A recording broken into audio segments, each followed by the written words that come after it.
Hello, everybody. This is Gurpreet Misra at Circle of Creation podcast series, and I am extremely honored to have our guest today, Debbie Kantor. Debbie Kantor is the person who I have known for many years, and when I was starting my Circle of Creation 2026 Reimagine in the Age of Disruption, she is the first person that came to my mind because she has been through a lot of disruptions. She is a person of great endeavor and great brevity, I would say, to really face the different disruptions that have come in her life. But she has been doing great with the project that she bagged, and we will talk about it, from government. But before that, I would like to give a short description bio of Debbie Kantor. She is actually a nurse practitioner by profession, and she was a faculty at a nurse school at University of Pennsylvania. Then, through her experiences as a nurse, she came across a challenge that inspired her to take on this entrepreneurial journey. And she is now a CEO of Hero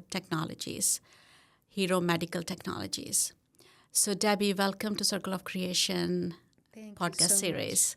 much. Happy to be here. Yes, thank you so much. I mean, your talk at Circle of Creation was so inspiring Thank you. because you brought in so many different angles, why it is important to reimagine the age of disruption, how to face your fear. And the feedback that I got was everybody in the room took so many lessons and were inspired. It's great to hear. And I am so glad that you agreed to be on our podcast because we want to know how your journey, entrepreneurial journey, is going on, how the project is going on. But before that, Debbie, for new listeners, if they want to know three things about you, what are those three things that you would like to share with us? That is a tough question to summarize a person into 3 words. But foremost, I'm a mother. Yes. And that is what drives me every day, is to help make a better future somehow, indirectly, directly, for my children. Second, I'm a nurse practitioner. And of course, that has been a foundation for me career-wise, as an inventor, also as a mother. That's played a role in caring for my parents now who are in their 80s and 90s. So, the healthcare background. Third thing about me is, I guess, stepping out of my comfort zone. That's not just a word, but I guess crazy would be the word. Stepping out of my comfort zone to work on this project that I never imagined I would be doing. I mean, it's really, as my parents would say, it's enriched my life in many, many ways. That's awesome. That's awesome. And I see that in your personality, that empathy, that approachable personality, and picking up, minor details around you. Can you shine on your journey? What inspired you to start this new venture? That's a great loaded question. So just to give a bit of a background about what our company is and then how we got into it. So Hero Medical Technologies, I founded along with my partner, Sharon Whiteman, who's a former Navy lieutenant. And our mission really was to develop faster and better emergency care devices. So right now there's a massive crisis in the United States and around the world. I call it a hurry up and wait problem, is that we rush to call an ambulance, rush to get to the hospital, either by car or ambulance, and then you sit and wait for hours. And so initially, my first moment of why we need, a low-tech product, I have 2 products in our pipeline. One is cap-shaped bandage for bleeding scalp wounds, and the second piece in the product pipeline is wearable sensors that connect with an app for the dynamic triage experience, meaning we're constantly classifying and reclassifying the severity of patients. So the question of what triggered me to think about this in the first place, the low-tech cap-shaped bandage was something that I initially thought about. I was doing home health care in Jacksonville, and my role at the time was to do a health risk assessment for patients. It was not a wound care role for me, but the patient asked me to bandage her amputated stump that was infected. The patient was blind, in her 80s, in a wheelchair. And I, agreed to help her out since she didn't have her nurse there. But I realized that there are no medical devices, no wound care products that are actually made to be able to quickly and easily put on. And so after thinking about that one patient and her, with her blindness and disability, there was no way she could take care of her own wound. I then thought, well, what about all the patients who have scalp injuries? And speed is what matters most. And so I realized, well, this cap-shaped concept could be used across the board for head, stump, finger, toe, chronic, urgent. And so it just sent me down a rabbit hole of where is the best use for this. And after, I was still working at the time as I'm daydreaming and brainstorming about this need. And I then realized an experience in the emergency room as a parent needing care for my child at the same time of a mass casualty event that sent children to the hospital. And I realized, why could we not have this device that's worn on the head that has sensors in it and digitizes the process of triage? And so that's when the full idea for the platform technology came about, was thinking, okay, hospitals, as much as we lay people and clinicians think are well suited for mass casualties, emergencies, managing a lot of people, in fact, it's actually not. And so we really need to create a new paradigm of care for emergency, whether it's for ambulance care, emergency care, or even thereafter. We really need to focus on how can we individualize, make it dynamic, continuous, and ultimately improve outcomes. Awesome. So I see a lot of technology being added to your product solution. Can you tell us a little bit about the prototype that you created and what were the challenges? And if you have to go back to that stage of your life or your entrepreneurship or the product development, what is it one thing that you wouldn't do or you would do differently? So we'll start with the low-tech cap-shaped bandage. And at its earliest prototypes, I literally took a Depends diaper, cut it up, and put it on my head. Okay. I felt entirely ridiculous, but at the same time, I knew that that was what was needed. And so I literally went around and pitched. I was somewhere in North Carolina at an event pitching, and another CEO of the company I was pitching to put the diaper on his head and thought it was pretty funny, but at the same time understood the unmet need. So, I then realized that there needed to be a lot more technical skill in how to actually make a device. Mm-hmm. And so I then had to backtrack and say, okay, these materials are important, but who do I have who can actually build it and design it in the right way? And that took actually a few years to figure out, do I need woven products, non-woven products? How much absorption does it need? How much flexibility, two-way stretch, four-way stretch? And it became extremely technical. And so for me, finding the right people to help me along the way has been essential. And so I have that now. We have a former Johnson & Johnson executive who helped develop the diaper for NASA. So it's kind of funny that we revolved back to diaper skills yes. to build our bandage. Yeah. But here we are. We're getting ready to launch in October. And, the challenge really was not having the money to do what I needed to do, not having the right people around me. And so that just lost a lot of time. And, of course, having COVID in the middle was anti-helpful yes. for the world. Yes. In terms of the digital side of the prototype, actually my son built our first prototype after I received a quote from a company that, basically was going to charge $120,000 to $200,000. I said to my son, who was, I think, 15 or 16 at the time, I said, can you just, buy some materials online and build this for me? He had a kit of sensors and stuff. I explained what I needed. And it was good enough to showcase, actually had an event where we won semifinalists for Boston Scientific. So, Yes. it's definitely been an adventure of, finding, knowing that my son, who's still on our team and still extremely helpful, now he's an aerospace engineer, but point being, it's taken, without funds, I've had to just figure it out. And, now we've published a paper in Military Medicine based on not that original sensor, but a more professional one after that, that would have the neat red, yellow, green blinking lights off the forehead when you wear the sensor. Now we've evolved even more. Our next prototype is coming out next week, and it actually has a screen on it. As you wear the sensor on your forehead, you could actually wear it on the wrist as well. It will actually show you vital sign data, the heart rate, the pulse, the oxygen, and the skin temperature. And based on our algorithms, we'll flash a red, yellow, or green. So we keep advancing, enhancing, and finding the right people to help us create what we need. So for this progression of enhancement, Yeah.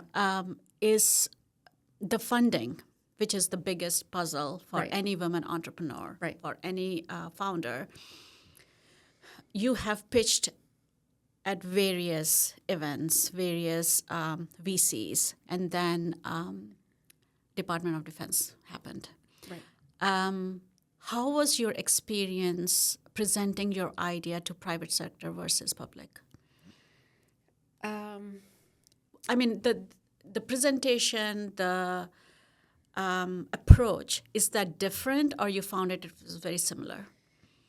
It is different. The needs and requirements for the military are obviously different.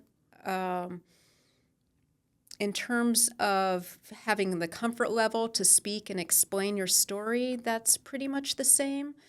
I have found in terms of venture capital, in a way that's more challenging, because if you have a room and you're pitching to 40 people or even 8 people in a smaller room, what I found was, especially since I'm pitching 2 distinct products, low-tech, high-tech, that are patented to actually function together, so it's essentially one platform. But I've seen such a break down the middle, almost 50-50 in terms of venture capitalists who are interested in the low-tech piece because they think, oh, that'll get to market sooner, and they start tallying up how many units of the Bandage I can sell, how quickly, and so they get excited about, making quicker sales. But then the other half of the VC group tend to be focused more on, I guess, what would be considered a sexier product. Yep. We're building AI into it. We have machine learning. We're using facial analytics, Yes. raw sensing data, and it's highly technical, high tech, and that's sort of what people want now. And so for the VC world, it's been extraordinarily difficult to know in advance necessarily who you're pitching to when it's a group, not when you're pitching to one solo person, and to know how to cater your pitch across the board. You might think you're speaking to people with a technical background, but they are really a Wall Street guy, and so they don't really know what you're trying to accomplish from a medical side. And so that's been the biggest challenge. Okay. And when you went to the public sector, to the government, was this through funding, through grant program, or was it like you had to go and present to the department?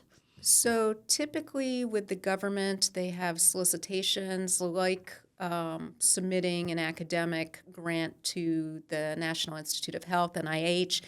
It's similar to that, where through the DOD or now DOW, you have to submit solicitations, and it's a pretty lengthy process. You need to have a slew of registrations. You have to be, have these codes. It's called a cage code, and all these different identifiers and numbers. And so it took me probably 2 years to study just to understand the process for that.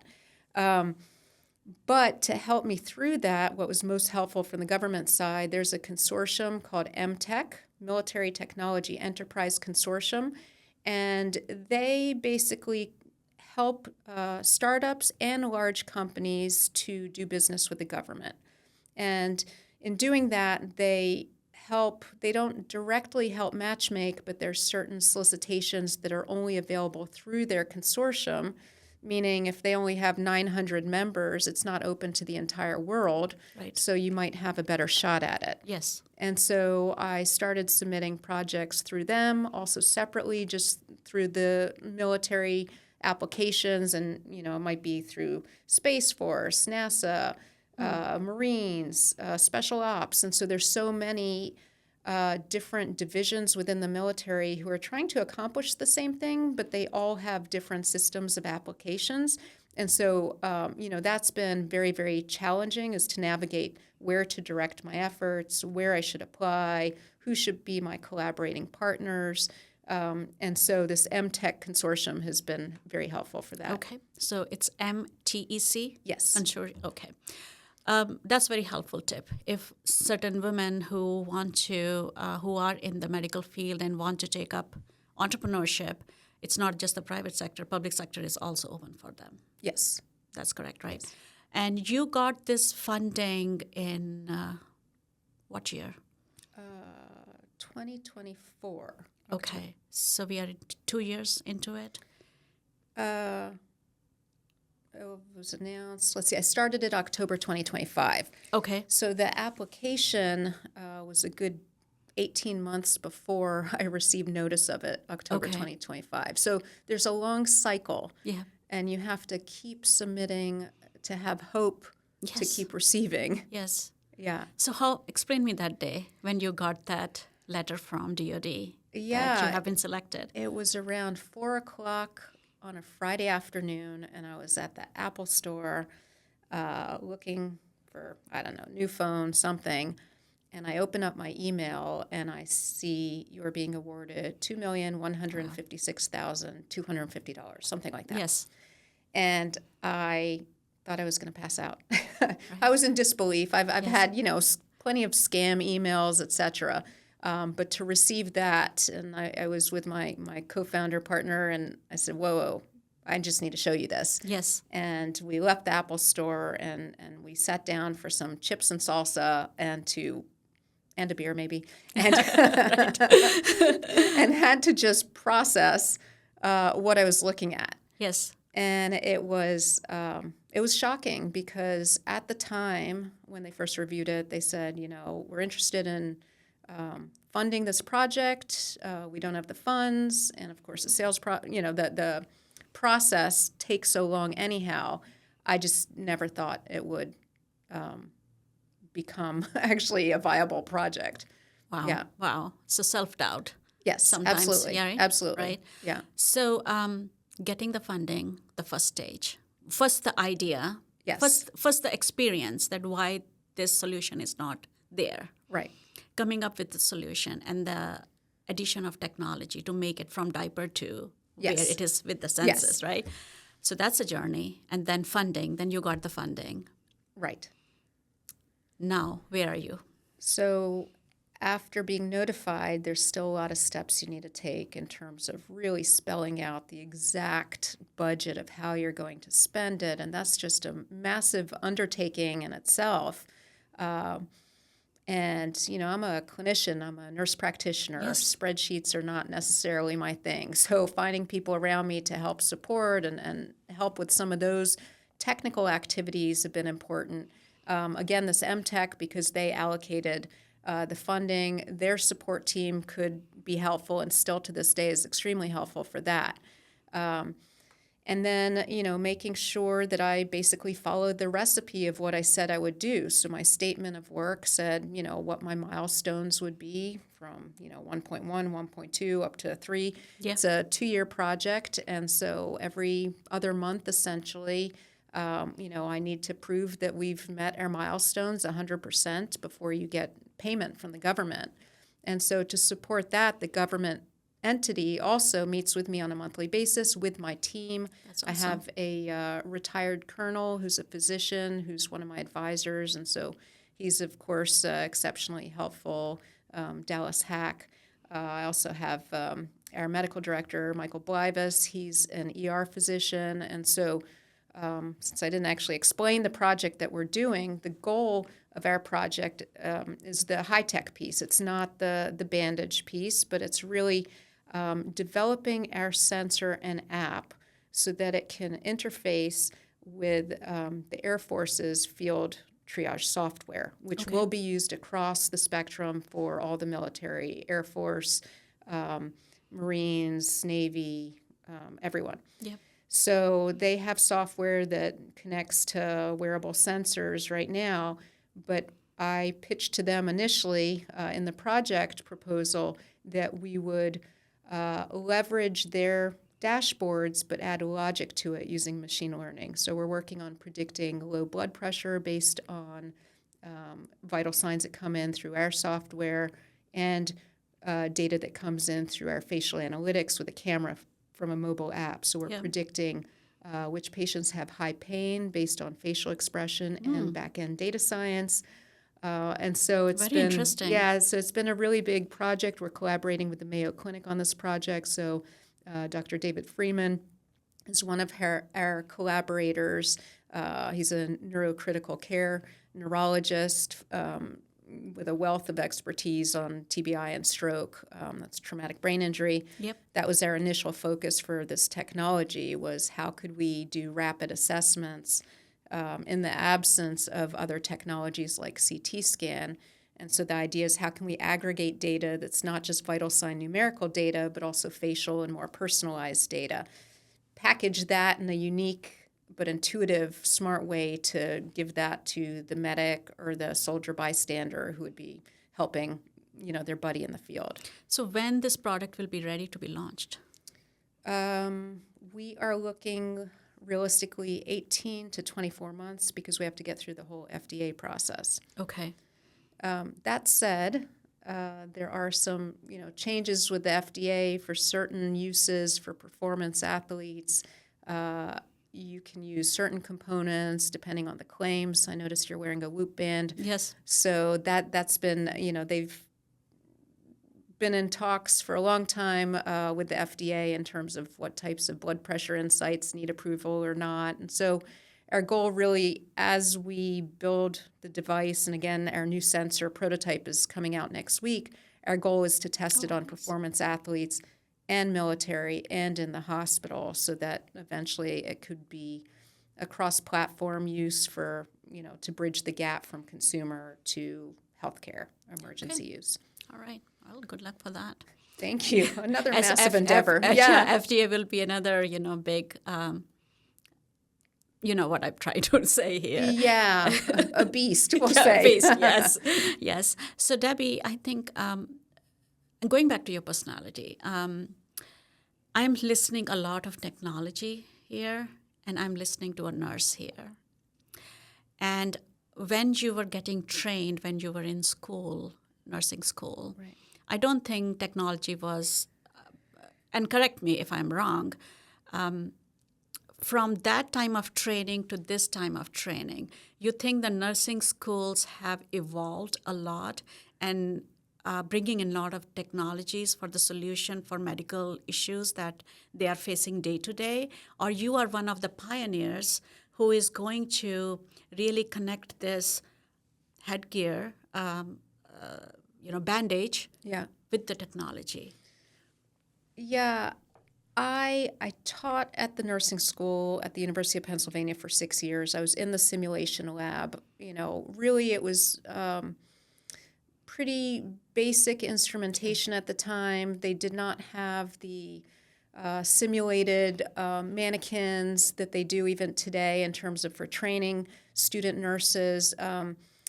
Dr. Blivus, our medical director, is a pioneer in ultrasound technology, actually helped embed some of that technology into simulated mannequins for use. So he's seen evolution of that as well.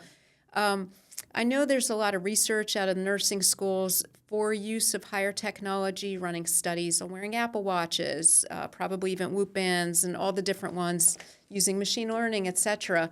But in terms of what's actually used and what was used, I was trained in the 90s, the mid 90s. I got my nurse practitioner degree in 98, working in nursing homes. Everything was 3-ring binders. You had just the tab separators, progress notes, etc. So it's entirely different Yes. from what it is today. And I see pros and cons to both. I think in a sense there's so much data today with, Epic, Cerner, all the different electronic health records that, in a sense, clinicians, nurses, doctors are so bogged down with the digital side of it. And I saw that for myself using so many different platform technologies and having to document everything. It definitely takes away from the patient-nurse experience. And at the end of the day, my concern for some of the advanced technology is that nurses, doctors are going to lose some of the critical judgment that's needed. There's a cooking show I used to watch where the guy, Emeril Lagasse, would say, I wish there was smell-o-vision, right, to smell the food that you're cooking. Yeah. That's actually one of my concerns about things like telemedicine. And even though I'm developing a technology, it's not telemedicine per se, but we are leveraging the idea that a photo captures 1,000 words and that to personalize things, you really need to see the patient. If you don't have the skills to actually assess them in their entirety, it's very, very difficult to actually capture more than just a snapshot. Okay. And that's really the gist of what we're trying to do with triage, is that somebody could go to the emergency room, wait 3 hours to check in, wait another 2 hours to get their first set of vital signs with a triage nurse, wait another 6 hours more, and so in all of those hours, you've had one set of vital signs taken. Yep. So we're trying to fill that gap of the, just sitting and waiting and no data. Yep. So we need more data, but we need the right data in the right places. Exactly. Yeah. So the technology that has been coming up, and AI has been the buzzword everywhere. Has it helped you? I'd say it's helped and hurt. Okay. I've had, subcontracted people, even advisors, who have leveraged AI too much to the point where it was a mismatch between that personnel's actual expertise and what they were presenting as expertise. And so I do think it's a failure in using, tools like ChatGPT, Claude, whatever it is, the saying of garbage in, garbage out. If you put a bad prompt in, you're going to get a bad solution out. Right. And as a nurse practitioner focused on diagnosis, and for physicians and even for nurses and paramedics, most of the process is question answer. But it's not giving a prompt, it's asking a question, and that's going to totally divert your algorithm in your brain. If I'm asking somebody, did you have chest pain before your fall or after? There are all kinds of things you're trying to think about. Did they have a stroke, fall, hit their head, let's say separate from the chest pain, or did they fall and then have an issue? And so, I think using AI too much kind of negates the time series need that we have of building the story. It's getting better, but it's still not the solution. Okay. All right. So going back to entrepreneurship and your journey, if I can use the word role, you were a nurse, and now you are a leader. You are a founder, CEO with several people working for you. Right. Was being nurse, seeing patients on your daily basis and giving care, how that experience is different from, you are trying to solve a problem here. You are not interacting with patients day to day, but your long range plan is to help patients at the end. Right. So that's where the practitioners and the entrepreneurship of you is similar but very different. Yes. So a woman who is a professional woman in medical field, in education field, wherever she is, and she takes a role of entrepreneurship, what would you like to share to that person? How to deal with that different work environment, how to be successful in when you were successful in your previous career and then changing it totally because you want to bring a solution to a problem.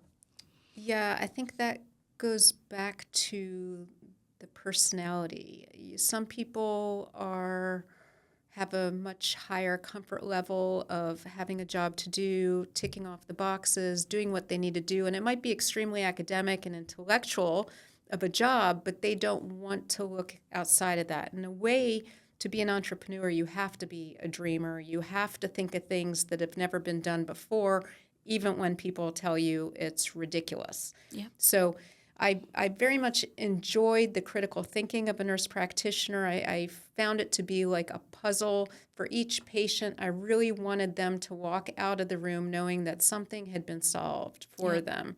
Even though it's not always possible, I did enjoy that. How can I put all the pieces together? And they might come in for one problem, but because of the algorithms in my head and diagnosis, I could actually help them identify that wasn't the primary, shouldn't have been the primary concern. There's actually something different.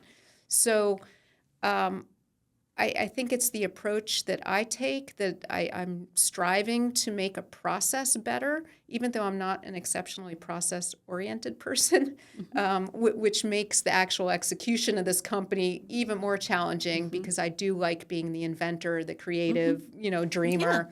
Yeah, the execution part is always very difficult. Yes. Because visionaries generally can envision.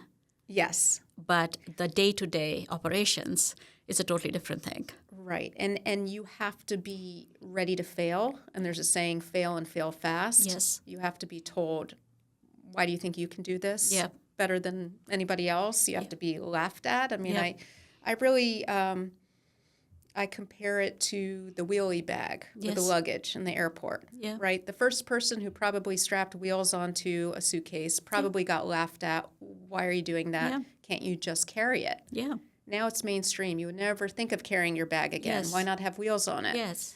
Or the kiosk at the airport. Why do you have to go interface with a person if you can just scan your pass? And so that's a process thing that will make the process so much easier. And so the same thing I'm trying to solve. But what I would say, you have to be willing to have thick skin and put yourself out there. I mean, I never saw myself as a public speaker. I just happened to be visiting my older parents in my childhood home, got together with a high school friend who found pages from when I spoke in my high school. I had forgotten I was president of the National Honor Society and had to give like a keynote speak. And that was not my comfort level. And I never imagined I'd be on a podcast now speaking publicly. It's exciting, but terrifying at the same time. And I so clearly remember during your talk at Circle of Creation that stepping out of your comfort zone. Yes. I'm not a podcaster either. You're doing great. But we are doing it. We are doing it. We are doing Good it. for And us. this is our fourth episode. That's and amazing. I love to talk to women like you. I'm so grateful you are here with me and you have shared your story again with us. Other than the DoD project, anything else exciting happening? Yes, we have just, for the Bandage side, that's considered a Class 1 device, does not have as lengthy a process with the FDA. We're preparing to launch that soon, and so we found a distributor and starting to talk to people at hospitals who are interested in purchasing. So that's one of the big things. In terms of fundraising, it's still a process, but I have, a verbal commitment for some more funds, which is exciting. We just are finalists now for a plug-and-play event on semiconductors that's not directly only medical devices, but it's just the fact that we're using sensors in our system. So that's exciting, and I get to go pitch for that in a couple weeks. So pitch, being brave to bring your idea in front of VCs seems like the core of your story. Like you never shied away from that. And slowly you got better in doing your pitches, right? I mean, that's what I'm hearing a lot. The funding process is you pitched. Right. You went out and you talked about it. where you thought the funding could come, not in cafes or anything. It's just right place and right time. And some people, and then you were sharpening your expertise in pitching as well. Yes, it's taken a lot of practice. I have to say, my co-founder, gave me a margarita the night before I pitched to Johnson & Johnson. Yeah. I was struggling even to say my name and explain the process. So not at all to say that you need a margarita before pitching, but, That's a trick, though. It did taste good at the time. No, but liquid courage. But needless to say, it's a process. I've gone from, that was my first big win, was $50,000 from them, and I've given a pitch where I won $4,000 in a minute with a 1-minute pitch. Wow. And so every time I'm having to shape and reshape my story and understand how to best express myself. Yes. And I've had to do round-robin pitches where, during COVID, where you have 4 minutes to pitch to one virtual group, another 4 minutes to the next.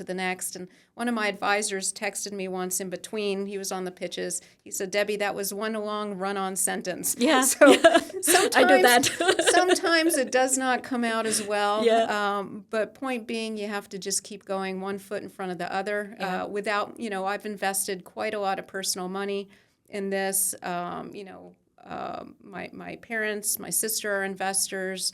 It's a family business at this point. And we're gaining, of course, credibility from the government to help us pull in more money. But I could not have done this without so many people around me supporting me, including you. I mean, you've had me here many times. I had my office here for a time as well. Yeah. Yeah. And that is something that is resonating with our continuous dialogues with women entrepreneurs, that, it takes a village Yes. to get there. And that's what I have tried to do through Circle of Creation, a very laid-back environment. We don't come in suits. We come the way we are, and we try to learn. We try to share our stories and become a support system to each other. And Debbie, I'm so thankful you are here today, sharing your story again. And we wish you continued success. I want your picture to be in DOD. Debbie Kantor, tech pioneer for head injuries. Share that picture with me when it comes. But thank you so much for being here. Appreciate it. Thanks so much. I won't even use AI for that. Yes, exactly. Thanks a lot. All right. Thank you.